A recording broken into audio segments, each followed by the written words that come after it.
We were also talking about Willem Verbeek earlier, and I was remarking on his latest video and how he said that we got to stop dating our podcast so much. It's a habit we've gotten into, but I'm like the van video, and you're like he went on a trip to buy a car up in Canada, and then they drove it back, and he shot one roll of film the whole 9-day trip. And he found that odd because before he would look at every opportunity he could to take as many photos because it's going to be a video on his channel and help move him forward with subscribers, revenue, whatever.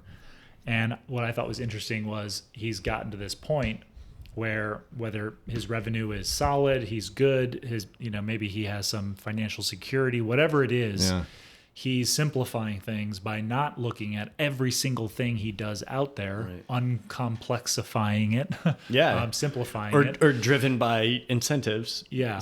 Like specific incentives. I mean, I guess revenue is the incentive. And what sucks is I sit there and I look at that and my first thought is, what do I need to do to plasticify my shit so that I can get to the point where then I can undo it? Yeah. Where the financial aspect that whatever it's whether it's real or an illusion, and I think if I get there, then I can really do what I want to do. And so that comes full circle to the second channel, which is my way of doing that and on the still side having your outlet and still having it. Whereas I just want want the one thing to just be the simple thing that I make that keeps the finances and all those things taken care of, but I am not succumbing to the plastification of the whole thing. And you could even argue that, and I mean, if Willem's listening, I made a comment after Matt mentioned that.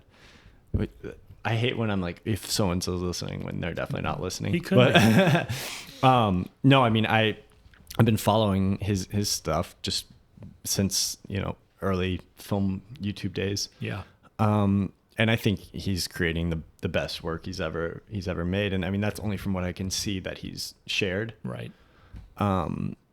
But he really has identified a voice, and you could almost argue that's the beautiful paradox of the whole question of what makes something plastic, what doesn't, is you could argue that he has assembly lined his channel a little bit.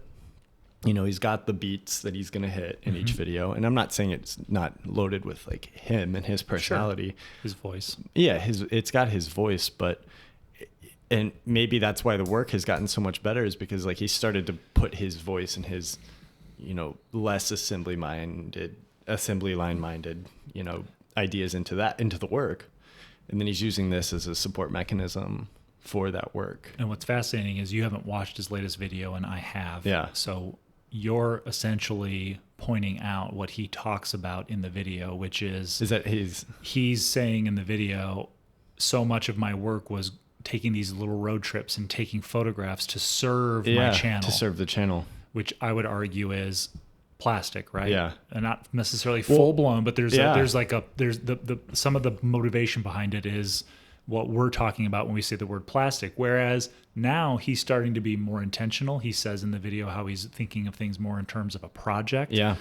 And it seems to be more connected to the craft, his vision, his artistic thoughts, feelings, beliefs, the stuff he's really drawn to. And it's more about that now. Yeah. And it's not about the frequency of uploads. It's not about 8 videos a month. It's not about to go take photos of mountain landscapes on a quick little road trip for the weekend because I got to turn out another video because I got to get to this subscriber count, or I got to get to this level of revenue or whatever. So all of that has like chilled out. It's really and the interesting. Work's improved, and that's what I want. The work's gotten better. I sit there and I think if I can get to a point where this foundation is there, then I can really do the stuff that I think is good. It's interesting because, I think, you and I both want the same goal, and he's somebody who's seemingly achieved that goal. And it's, we're approaching it from the opposite direction in a way. Yeah. But I look at that and, that was something that I don't want to like act like I'm trying to draw a comparison between, my work and his work. But I made a couple of those videos where it's like, you're going out and you're shooting, or you're the work is the thing and the thing like I was trying to demonstrate is like, oh, this is a process. It's about attrition. It's about, constantly approaching it, having an idea of what you want and going out and, Right. working towards that. But it's very hard when the subject of your channel is the work. And I think it's almost better to let the work be itself, and the channel needs to serve a different purpose. Yeah. Or, the channel, the outlet, whatever, the public facing, if there is a public facing. And that's why I think so many great artists don't have any public facing, because it's just a difficult thing to do. Yeah. You're either focused on the work or you're focused on something else. Mm-hmm. And usually if the work is of importance to you, then everything else feels superficial. Right. And it's a hard line to walk. And I think if there's any pushback I have to the whole creator movement of like, oh, you can support yourself and, you don't have to rely on any kind of anything, and you'll support yourself fully off of your work. YouTube, mm-hmm. It's this great thing. Yeah. Yeah. Or whatever. And but the work, even if it doesn't appear that this is happening, the work is going to suffer. Yes. Because it's not the primary focus. There is either the attention split, which is fine. There's a lot of great artists that have hobbies that they're, really into, or like they have other things going on, families, etc.